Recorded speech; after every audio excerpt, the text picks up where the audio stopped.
Hello, good evening, everyone. Welcome. I'm Dr. Aman Khera. I'm co-founder Care for Parents.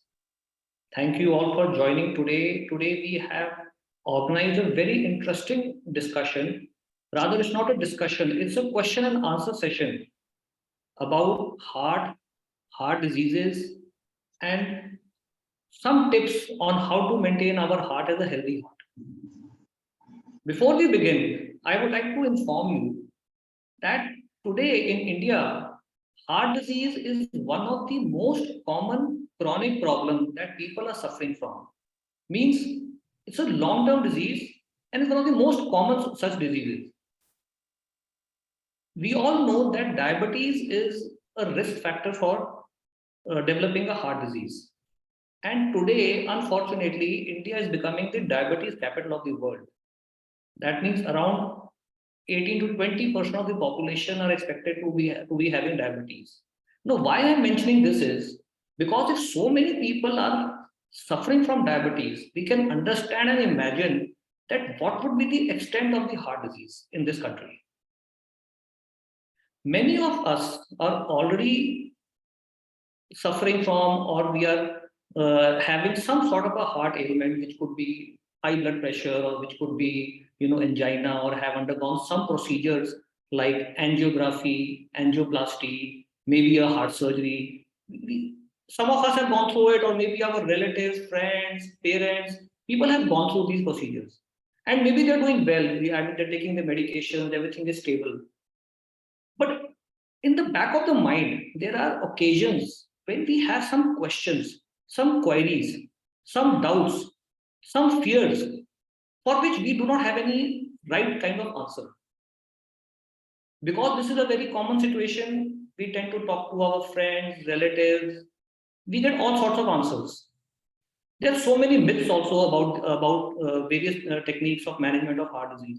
So we are not sure what is the right thing, what is the right type of answer. So today, what we are planning to do is that we are going to clear these doubts, get the answers to our questions. And for that, today we have invited a very senior cardiologist, Dr. Pradeep Nayak. Dr. Pradeep Nayak is a very senior cardiologist associated with Dharamshila Narayana Superspeciality Hospital, which is one of the largest super specialty hospitals in East Delhi. Thank you very much, Dr. Pradeep, for joining us. It's a pleasure to have you on board today with us. And we hope and we are sure that you will throw light on many such queries which people come to us with a lot of questions, queries, and we have in our mind, people will be having in their minds. So I'm sure you'll be able to throw light and answer these questions and probably sort out their queries. Thank you so much, Dr. Aman. So today I'm going to start with some queries which we have been posted. And my request to everyone, if you have any questions, please put it in the chat box, or you can even raise your hand and you can even ask the question anytime. And if and get the answers to that. So in the beginning, I would like to just start with a very, very simple thing which people sometimes ask and people should be knowing.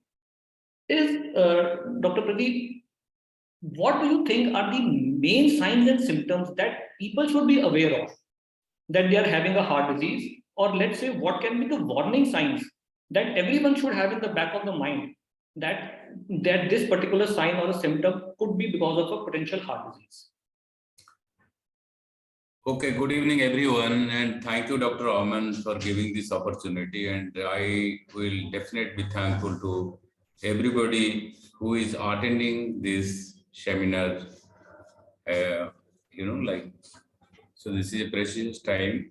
So let us not waste it, and we start with the topic. Heart is a muscle, and heart supplies blood to all organs of the body. So all the time heart is pumping. So there are three arteries which supply blood to heart muscles. As we grow, as you are told, most of our audience are elderly. As we grow, the cholesterol, diabetes, smoking, inactivity, obesity, and lots of harmful effects, they have their affects on the heart vessels and the heart artery gets blocked. So when the artery of the heart get blocked, we call it coronary artery disease. Normally, heart has got tremendous capacity, like even if the artery are blocked to the tune of 70%, we do not have any symptoms during rest.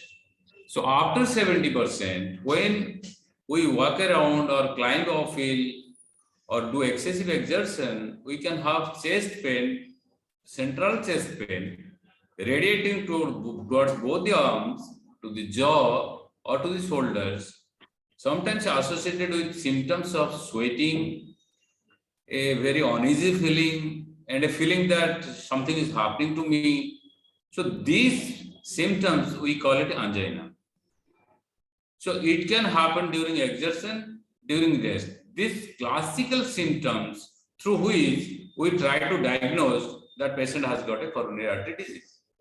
But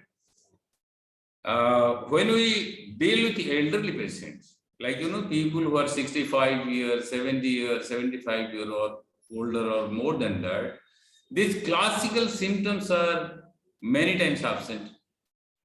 So, like patients of elderly, they can present with heart problem, not like angina. The manifestation may be different. For an example, if a 70-year-old man, he feels that, doctor, when I'm climbing or I'm walking, I'm feeling shortness of breath, which was not there earlier. So that is known as angina equivalent. So that is very important symptom. Other symptoms like, fatigability. I'm not feeling, I'm just doing some work, little bit, ordinary activity, I'm getting fatigued. Other things like, patients who are sleeping well in the night, they will come to you and tell that, you doctor, you see, when I'm sleeping in the night, I'm getting breathless, for which I have to get up and sit down. I'm having sweating. So these three symptoms are very important. And epigastric pain, epigastric fullness, belching, these type of symptoms, they can occur in elderly, and many times we miss it also. Because classical symptoms is not there, normally we will miss it. And another thing is that you see, elderly people, if you will see the incidence of diabetes, it's around 30%. Other neuropathies, Parkinsonism, an elderly patient cannot express himself also clearly, exact problem what I'm having. So these type of issues, they make the chest pain silent. A silent heart attack are very common in elderly patients. The other symptoms like, people are having symptoms of heart failure, like swelling, because already he had a heart attack, which he didn't know. Now he came with a swelling. And because of heart attack, the heart has become less functioning, and there is a clot in the heart, which has gone. He is now paralyzed. So this, variation of symptoms can happen in elderly, which we miss. I think that's a very important thing that you have mentioned, Dr. Pradeep, because people normally feel that they have a heart disease when they have a chest pain. Yeah. Which is a typical symptom, yeah. which is a typical symptom, agreed. But in elderly, in diabetic, like you rightly mentioned, the typical symptoms are usually either less or will not be there. Yeah. So one has to understand and remember that, like what Dr. Pradeep has said, that if you get fatigued easily, if you're not able to climb the stairs, you feel breathless, and if you are having, and especially people who have got Parkinson's or some neurological disease, slight change in their normal lifestyle, which they are not able to do. I think that is one thing which we should be, very alert about. Exactly. So, Dr. Pradeep, another thing, you see, today a lot of people are already, having have undergone surgeries or maybe angioplasties or maybe pacemaker insertion. So, what advice do you give them for their lifestyle changes, and how can they understand what is the limit for their exertion? Means, for example, I'll tell you, some people say that I've got an angioplasty done, can I climb up 2 stories, 2 floors of my building of my house. So what advice do you give them for a long term, that what they should do, any lifestyle changes, and of course their exertion levels? You see, when we are talking of angioplasty or coronary artery bypass surgery, we are dealing with two groups of patients, right? One is a angioplasty patient whose heart function is normal. Like suppose a patient was having angina, he came to me, I did the angiography, I found out a lesion and put a stent. Then but his heart function is normal, which is known by the echocardiogram. After 2-3 days of angioplasty, normally we keep the patient for 2 to 3 days. Within a week, he can do his normal works if his heart function is normal.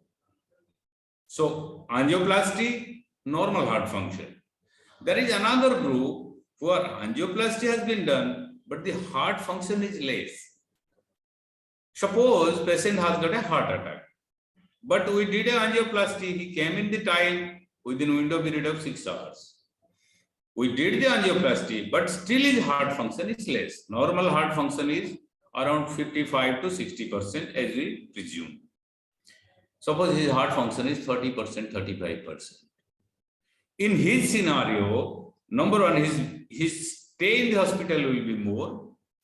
And when we discharge him, what we advise, you have to be slow in your life. Like you can't go fast, you can move fast, you can carry weights. Gradually you have to do it. You have to go through a program of cardiac rehabilitation, that is a supervised exercise training. But normally what we say that in the evening hour, in the morning hour, you go for a walk for 10 to 15 minutes and build up that walk within a period of maybe a month, because it takes around 6 to 8 weeks to heal the heart attack. Similarly, in bypass surgery patients, because bypass surgery, you have got a major wound that has to be healed. And patient has in pain also. They have pain, lots of pain from there. But it takes around 6 to 8 weeks to heal that wound and patient come to normal life. Because they take graft from the veins of the leg, legs are also swollen, legs are painful, this part is painful. So we ask them to keep the life slow, like slowly, but we never advise that you lie on the bed all the time, you don't do anything. I always advise my patients that you should walk around. Maybe 10 minutes, maybe 15 minutes, maybe 20 minutes, gradually you have to increase. And during this time, diet is very important. We should get a proper diet. Proper diet means we should have a home cooked food, not processed foods, not lots of oil and other things, not lots of carbohydrate. We should eat foods we can digest. Or other patients like the angioplasty patient who have a normal heart function, we advise them go to office within a period of 7 days. You can go to the office also. I think that's a very important thing, that what you have said, Dr. Pradeep, because people whose heart function is normal, which I'm telling to the public, and of course Dr. Pradeep has said that it is depending upon your echocardiography report, the function, what is the functioning of the heart. So that is a very, very important indicator that what is your echocardiography showing your heart functioning. So if it is normal, then it's very, it's something to be happy about, that within 7 to 10 days you can start your near normal life. But also what you said, one thing was very important, is that people whose functioning is low can gradually build it up, I'm sure under supervision, and gradually. So it is not that once you have a major surgery done and probably for life you cannot do work like that, or you cannot do exertion. Gradually one has to build up so that the heart functioning remains good and is not affected. And this actually answers my next question also, because I was going to ask you, next question was that because people feel scared, when some doctor tells कि जी आपकी angioplasty होनी है या आपकी angiography होनी है, people feel scared. So how safe are the procedures, and how the recovery, you have already said how the recovery takes place? You see, when you are doing an elective angioplasty means patient doesn't have a heart attack. Yeah, either even if he is having he had a heart attack, right now he doesn't have acute problems. So the chances of success are more than 99% almost. That's amazing. That's very, very amazing. Yes. Yeah. If you are doing, you see, if you are doing in patients, in elderly, it is little bit more, because you see, elderly people, they have got other comorbidities. Around 70% people more than 70 years of age, they have got other comorbidities like diabetes, they have got high blood pressure, they might have some cancer, they have some other problem in the stomach, bleeding problem. All these issues, that makes the things different. Otherwise, a normal elective angioplasty, 99% of them do fare. Except in a few person, like, suppose somebody's heart function is poor. That is one group. Another group is patient has a second heart attack. And number 3, patient is diabetes and his blood sugar is not controlled. Because we are having a multi-speciality hospital, we deal with cancer patients also. Suppose cancer patient has got a heart attack, he has got other comorbidities. In those things, there is a chance that some issues can happen and we have to deal with that. But still then, because, normally people think that putting a stent and going to the hospital, and it is like as if it is not irreversible, it is irreversible condition. They're so scared of it. It is not like that. Stenting is not, most of the time we are doing radial artery, through the radial artery, through the hand. So that is a very less complicated surgery, if you say. And bypass surgery, you see, bypass surgery is a major surgery. Even if world-class hospitals in Western countries or America, the rate of mortality is 2%. But still, that is a fair chance, 98% people do well. Those people, some people that do little bit poorly, like, patient who has got uncontrolled diabetes, his BP is very high, he has got other bleeding problem, his creatinine is more than 2 mg/%, there are multiple comorbidities. Otherwise, they do fairly well. That's very encouraging. The figures you have said is very, very encouraging. So my, what I'm telling the audience over here is that if, God forbid, anytime any of our relatives, friends, near ones who has to face this situation, one should not be really scared of that, what is going to happen. They are elective procedures, they are safe procedures, and they should be, readily done. I'll just tell one thing. Everybody should know that, because you see, we are going through a very serious times. The earlier the treatment in heart attack, the best is the result. Many times what happens that, the patients attendant, they speak to some doctor, they speak to their relative, the time is wasted. Yes. If the time is wasted, if you are wasting time, even 1 hour, I have seen people dying just for 10 minutes, 15 minutes delay. Like, you have taken the patient to the cath lab. Suppose I could have taken that patient to the cath lab 15 minutes back, things could have been different. Before doing the procedure, they collapse, they die. So time is very important, and we have to respect that time. Time is muscle. That is exactly why I asked the first question, that what are the warning signs that we should be aware of? And that if we know in our mind, and this is for everyone, that these are the warning signs that I have to be alert of. All the symptoms which I described, they're all warning signs. Okay. Yes. First thing, you see, if an elderly patient like 70 or 75 years, the chances of having a heart problem is very high, because he has diabetes, has high blood pressure, he has other issues. So chances of having a heart problem is high.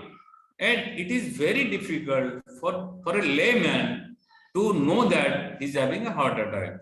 If you are suspecting, if the symptoms, whatever I told, if anybody having these type of symptoms, he should immediately contact some doctor and go to a nearest center where the facilities are available. Another thing is that, you see, suppose you are going to a small hospital and nursing home, in between, you are wasting time. So time which is very vital, because elderly people, they are sometimes they are very frail. Yeah, if you delay, if you are doing, there is some lacuna in your treatment, there is some problem, then they don't do well. We have to keep that in mind. And many patients, suddenly their sugar will be very high, 500, 400, something like that. But we do the cases in those patients also. But the crucial step is, because we are talking about prevention or immediate, care. So that patient and the relatives, they have to understand this. If they understand this, they will definitely come immediately and they will get help from others. And things will be easier if you try to do things very fast and earlier, not wasting time. That is important. Right, sir. So one more question I had in my mind is what a lot of people ask is, and people feel that I have undergone angioplasty, but I still have symptoms. Can symptoms persist after any procedure like angioplasty or surgery or what? If a patient has got classical symptoms, angioplasty has been done and he will be all right. You see, angioplasty has got a warranty period of around 2 to 3 years. Usually nothing happens in between them, except in 1 to 5% cases, you can have some blockage in the artery. Sometimes the blockage can create problem, but 95% of the patient out of 100, 95% will remain okay. That's good. Pain occurring in the chest, on the chest, or somewhere here, everybody attribute this to heart problem. Anybody who has undergone an angioplasty, he's always on the edge. He thinks that I'm having heart problem again. No, it's not like that. All the chest pain are not heart pain. Any pain, as I discussed, as I described, any pain which is arising like when you're walking around or doing some exertion, central chest pain, that should be taken as a case of heart pain. But usually patients who had an angioplasty and a successful angioplasty, so they will do fine. Usually, even in bypass surgery patients, they do fine. But that's very encouraging. That's very encouraging. Yes, Gupta ji, if you have any. I have a question basically. Now, these days we have seen that there is the person is feeling quite healthy. There is no warning sign, and all of a sudden we find that he has collapsed or he has a heart attack. So how can we have, some pre-warning signs? How can we get some test done about our heart conditions so that we get some warning? Something done before really it happens. I was actually, Gupta, that's a very interesting question. And my next question was also going to be the same, that what are the, preventive health checks that we can do for, so as to, we are able to detect whether we are liable to go have a heart disease or not, and what are the checks and how frequently we should be doing that? Yeah, yes. Okay, you see, first of all, we should realize that there is no test which can tell you that whether you will have a heart attack or not. Till now, there is no test. These tests are invasive tests, but there is no test, single test, which can tell that you will be having a heart attack in 2 days, 3 days, 5 days, or something like that. We can just say, we can find out that we are having some heart disease by doing certain tests. Or we can prevent ourselves. We can do treadmill test to find out whether we have got a blockage in the artery indirectly. We can do a CT coronary angiogram to find out if there is a blockage in the artery. Echocardiography will give an indirect evidence that you had a heart attack earlier. Anybody is having symptoms, he should go to a doctor, basically, rather than finding out which investigation I should be doing, so that he will do those investigations, come to the doctor. It is always contact the doctor. That will be the best practice. And till now, there is no test which can tell you that I am going to have a heart attack. There is nothing. Warning signs are very important. As I told you, warning signs. People tell that, doctor, I am not feeling well. Fatigability, fatigue. I am having this warning sensation. These are warning signs. But we ignore those signs. Many patients, we ignore those signs. And palpitation, like, suddenly you are having your heartbeat increased. Dizziness, you are feeling dizzy. Chakkarana, you are feeling dizzy. That is also symptoms of heart problem in the elderly. Swelling of the legs. If all this, these are all basically warning signs. So, Dr. Pradeep, like you said that to get a treadmill test. So, should anybody get a treadmill test in a routine? And No. people who cannot walk on the treadmill, then what about that? What about those people? You see, that's why I told that you should contact the doctor. Okay. He will advise you. For an example, a patient is unable to walk. We cannot do a treadmill, definitely. But heart disease is basically diagnosed by clinical judgment. When we talk to the patients, we try to find out. The symptoms are very classical, not in elderly. I'm not talking about elderly. A person who has got a classical symptoms, like suppose a 55-year-old man comes to me, he's a smoker, he's a diabetic, and he's telling that since 5-10 days, I am having this heaviness in the chest when I walk. We don't do any test. We just do an angiogram. People do not do angiogram. They say that you do the TMT, you do the echocardiogram, we do also. But symptoms from the symptoms, the classical symptoms is the answer. The doctor will be able to find it out. There are sometimes the symptoms are so that a professional will be able to find out. Suppose a person cannot do a treadmill test. Suppose I want to find out the blockage in the artery by doing some tests, but patient cannot walk. He can't walk due to some reason. So there are other tests we can do. Stress echocardiogram is a dobutamine stress echocardiogram. That is also an indirect test. You see, doing this test and the sensitivity and specificity of these tests are not very good. 75%, 75%. Like you see, they can miss 25% of diseases. Even if you are having disease, they can miss 25% of them. And they can pick up 25% of persons who are not having any disease. CT coronary angiogram is a very good test. Like, patient was...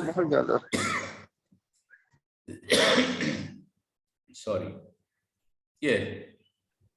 So, please carry on. Yeah, so basically what doctor is saying is that angiogram is the definitive test to know whether a person is going to have a heart attack, yes. Yes. But of course people do echo, but yes, it is, only its efficacy is about 75%. So the possibility of missing those 25% is always there. Basically, it could be if we have a suspicion that we have some symptoms which are not good, then I think the first thing should be that consult a cardiologist or a doctor, so he can take a decision about the further course of action. Doctor, one thing which a lot of people ask also, and they tend to miss also.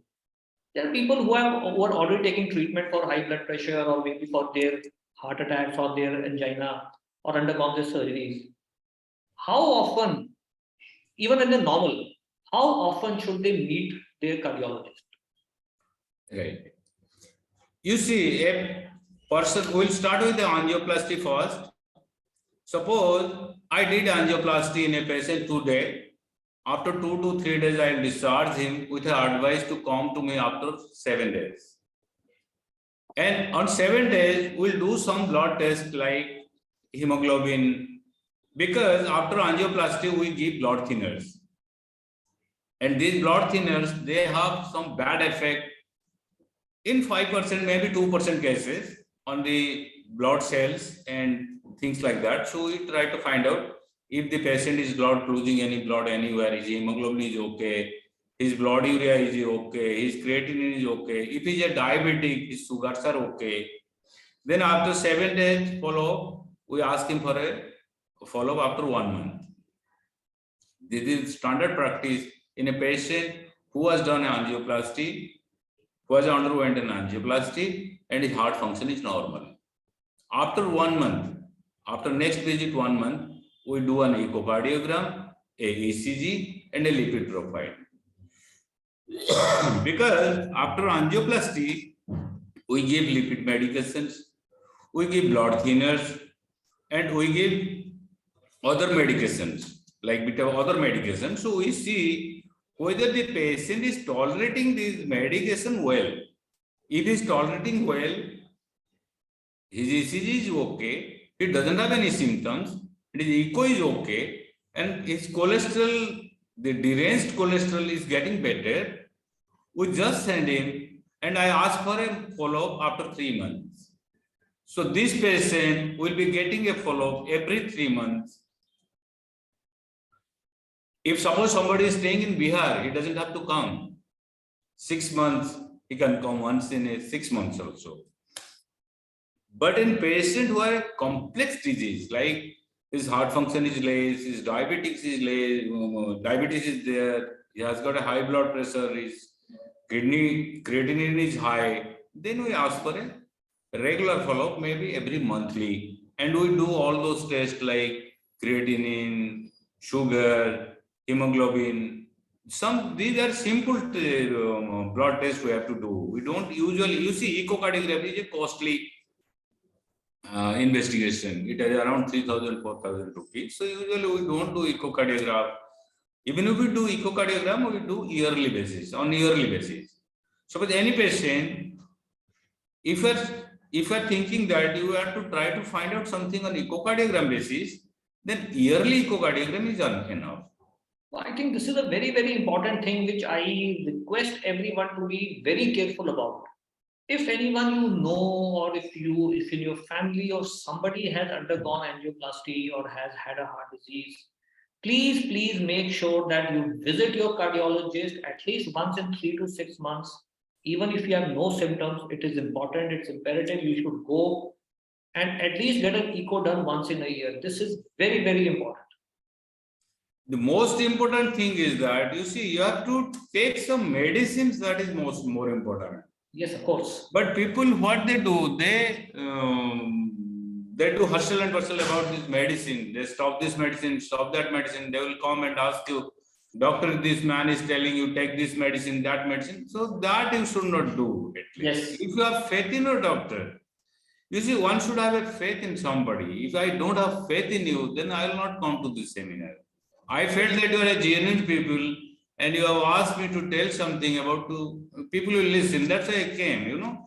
Sometime in your life, you have to have faith in somebody. You see, now the problem is that we don't have faith in doctors. So that is the issue.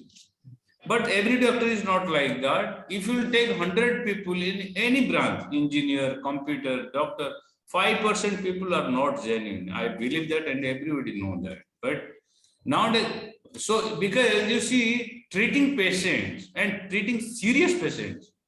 I'll give an example. One boy, 33-year-old, I am doing angioplasty. Last time I did angioplasty in patient 27-year-old.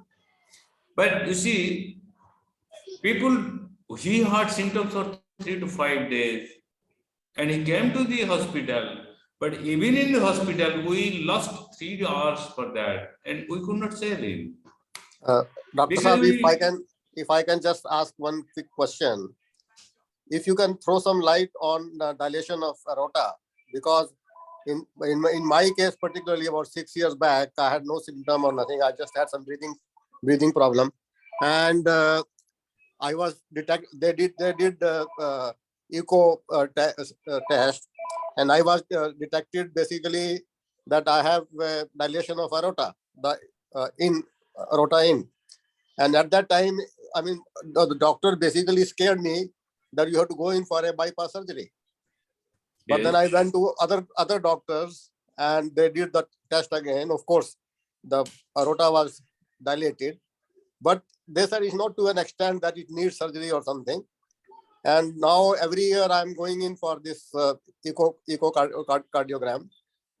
And of course, I mean, basically it seems it has, I mean, it is under control. But how do we know that, like, all of a sudden the aorta was found to be Where dilated? is the blockage in the aorta? In your case, is there a blockage? No, there is no blockage, nothing.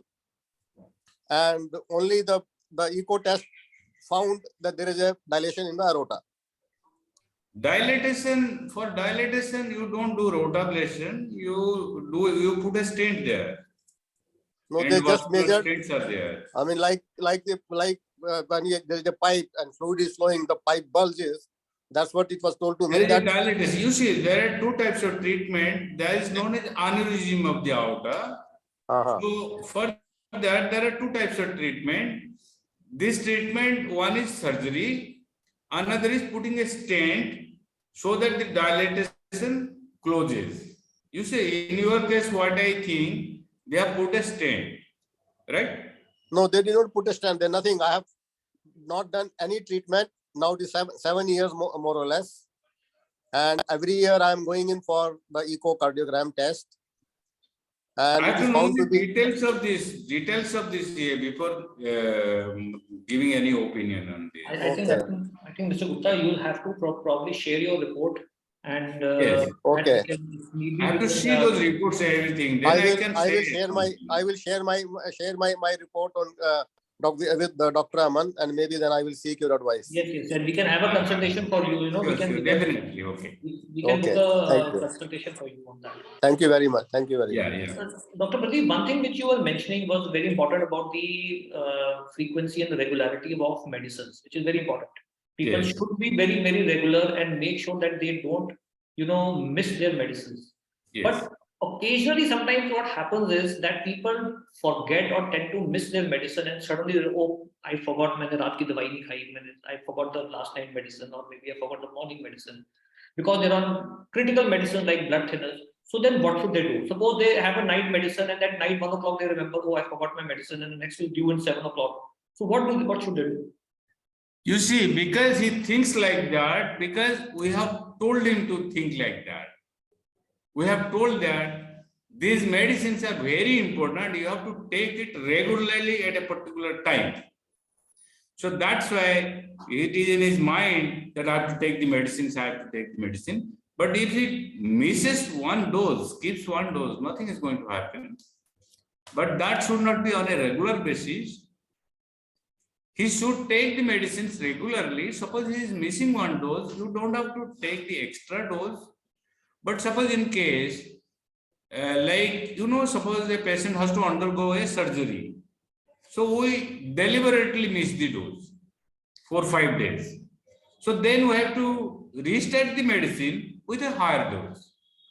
But any patient who is missing 1 dose, 2 dose, nothing to worry. You continue the medicine as you are taking all years. I think that's very, very important, because people do, forget and they get up at night.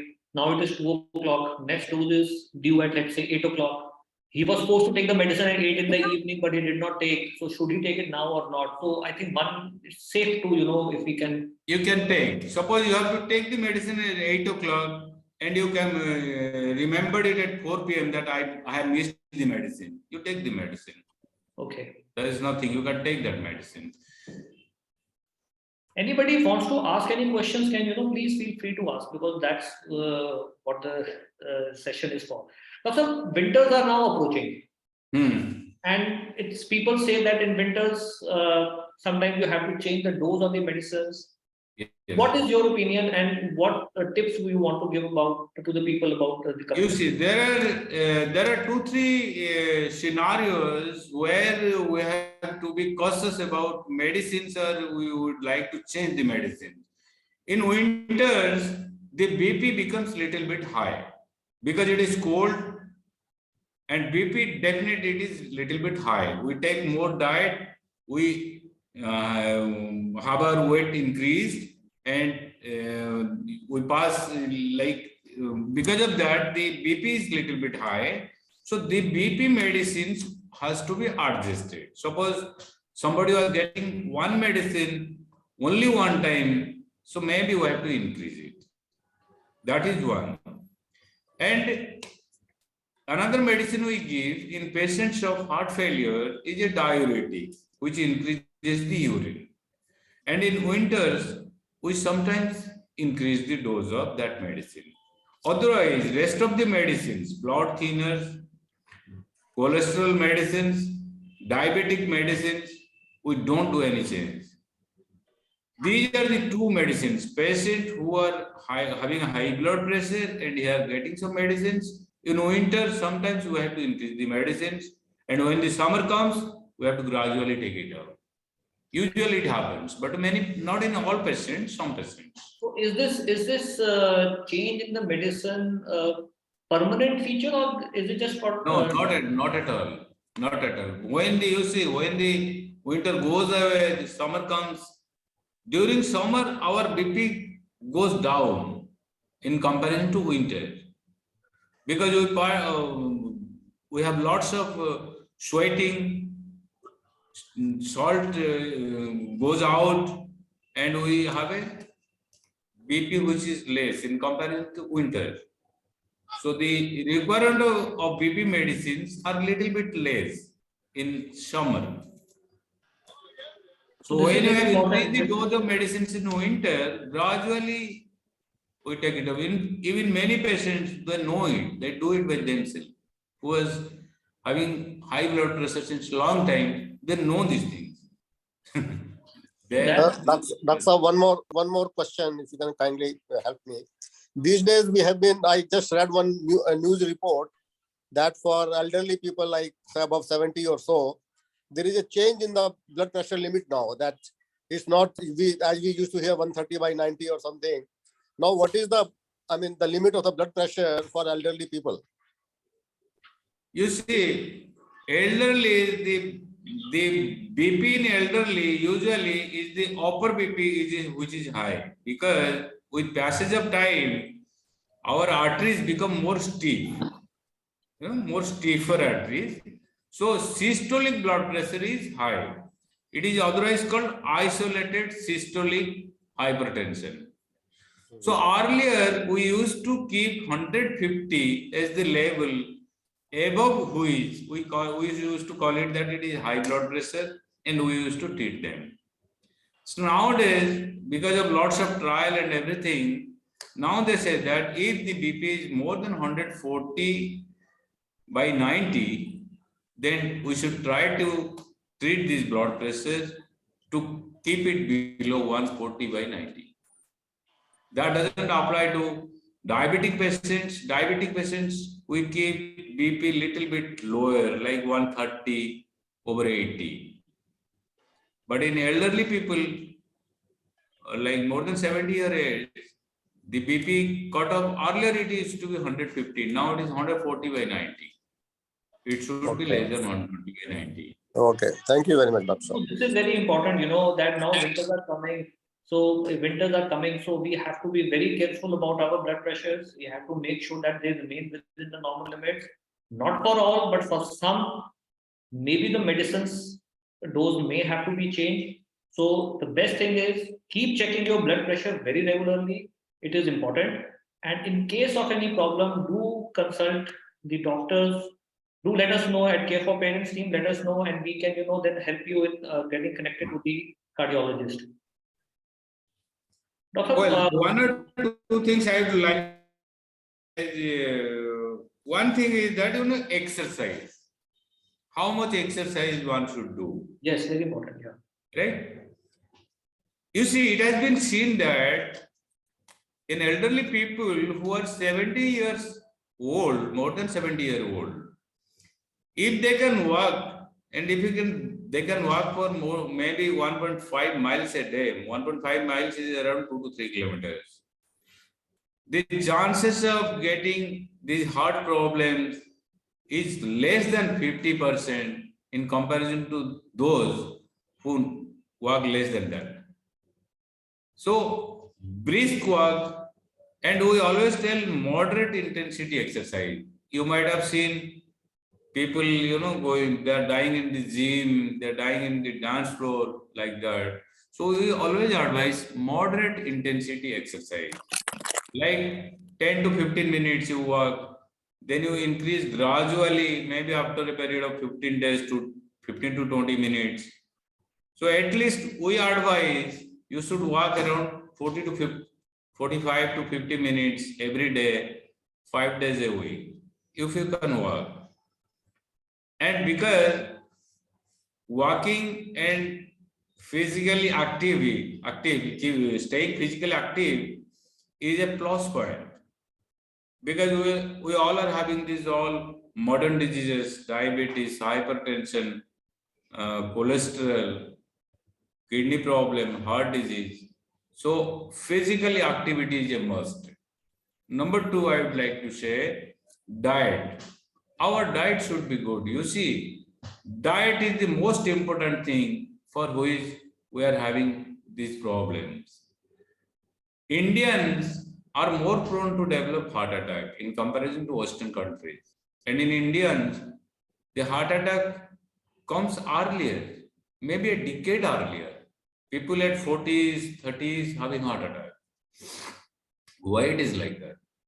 One thing that we should stop smoking. Anybody is smoking, he should stop smoking. He should say that enough is enough. This is time to stop. That is one. Number two is diet. You see, everybody is eating something throughout the day. You will have a tea in the morning with sugar, breakfast, then go to the office, you will have a tea there with sugar, lunch. So most of the time you are eating. What happens if you eat a lot, your sugar will always remain at a higher level and your insulin will remain at a higher level, hyperinsulinemia. And this hyperinsulinemia later on will give insulin resistance. It is a bit scientific, but whatever it may be. And this insulin resistance is the root cause of all the problems we are having. So our diet should be good. How? We should take less carbohydrate. We should get good amount of fruits and vegetables, like 4 to 5 portions, and vegetables. Dry fruits we can take. So we should have a good diet. We should have a adequate exercise. Apart from taking medicines, these are also very important, which we miss. We think that khana pina mein kya hai, theek hai. But these are important part of treatment. Usually doctors, they do not advise. They write medicines. And health, we have to be more concerned about these things, so that to have a wholesome health, everything is important. Your mental stress, how you are dealing with a particular situation, your mental stress. There is stress everywhere. Mental stress, we should take care of our stress. If we cannot take care of our stress ourselves, then go to a psychiatrist. We should have a good diet. We should exercise properly. At least, as I told you, we will take medicines definitely regularly. We have to take medicines. If you are obese, we should try to get rid of those. Americans have formulated 7 things to keep ourselves good health. Number 1 is eat better. As I told, eat better. Your food should be good. Number 2, exercise. Number 3, your sugar should be controlled. Number 4, you should not smoke. Number 5, your BP should be under control. You see high blood pressure, 35% people in India are having high blood pressure. And high blood pressure is the main reason of heart attack, brain attack, and kidney failure. Treat your high blood pressure is number 5, and obesity, we should treat it. And if your cholesterol is high, so 4 of the things you have to do yourself. There are 2-3 things like diabetes control, BP control, cholesterol control. The doctor will do. So taking medicines is not the holy grail of treatment. The treatment consists of everything, like a basket of fruits, different types of basket, different types of fruits. all the different colors of fruits. Like then and then, only then we'll be staying healthy and we'll have lesser heart attacks. And that is I think that should be the main aim of this topic. I think that's a I think very rightly you have said, Dr. Pradeep. We have a hand raised by Mr. Kailash Soni. Mr. Kailash, do you want to speak anything? Yes. I have one question. Yes. Yeah. So I am Kailash Soni's son. She is my mother actually. Yes. See, as per her blood report, her total cholesterol is 218 and LDL cholesterol 280. 18, 18. 218, okay. Yes. And LDL is 135. Yes. So we should be worrying about total or LDL, and how does it affect her heart health? You see, total cholesterol, when you check the blood cholesterol, normally the total cholesterol is checked. When you do a lipid profile, you see the other things. LDL is the harmful type of cholesterol. There is a good cholesterol, there is a bad cholesterol, and everybody thinks that opinions that LDL is the bad cholesterol. But when we treat a patient with high cholesterol, when you think that it is high, whether if your LDL cholesterol is more than 190, then she is a candidate for treatment with medications. But in between, like 136, definitely it is little bit high, but we have to see other things, whether she is a diabetic, she has got a heart problem, she has got high blood pressure, got obesity. Other things, other parameters has to be taken care of before starting a treatment. Yes. She has high blood pressure. If she has high blood pressure, 136 is little bit high for her, and 218 is also little bit high for her. And you know, there is a risk scoring. What do? We find out whether the patient has any other things, then we decide. Only with cholesterol report, your mother's cholesterol report is not like that. You can straightforward start a treatment. Okay. Other parameters have to be taken care into, and they have to be assessed individually before starting a treatment. I think that was very interesting. One last question that came in my mind, Dr. Pradeep, was what in case of emergency? Let's say what should be done at home in case of emergency? Of course, the first thing is we have to rush to the hospital, but it takes time, to arrange a car, to go get an ambulance, or to arrange a transport. What the person is sitting at home, he suddenly has a chest tightness, he knows he's having angina because he experienced it. What should he do? We have got Disprin. Everybody has got Disprin. You can chew a tablet of Disprin. How many mg? It has been seen only one tablet.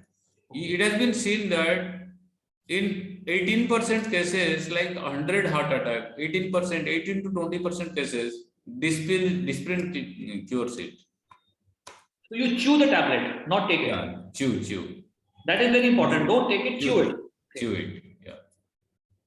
Like most of the patients, like they take sorbitrate. One should never take sorbitrate.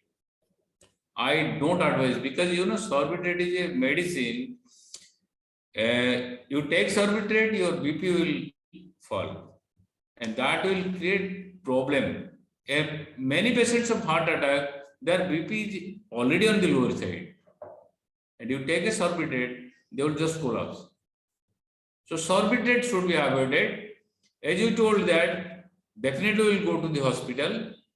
Disprin, because Disprin is easily available, and that is the best treatment to take. Important, because you see that is actually life saving. So yes. So this is everybody should know, because people are suffering from heart disease, or maybe their parents or their relatives are suffering from heart disease. So Disprin is a tablet which everyone should keep at home, which can be life saving at certain times. So thank you everyone for joining in. It was a very interesting session, and thank you, Dr. Pradeep Nayak, for taking out your time to answer our queries. It was very nice of you, and let's hope people learn from what you have experienced, you have said. I think thank you so much everyone. Thanks for joining. Thank you, Dr. Pradeep. Nice to talk to you. Thank you. Okay.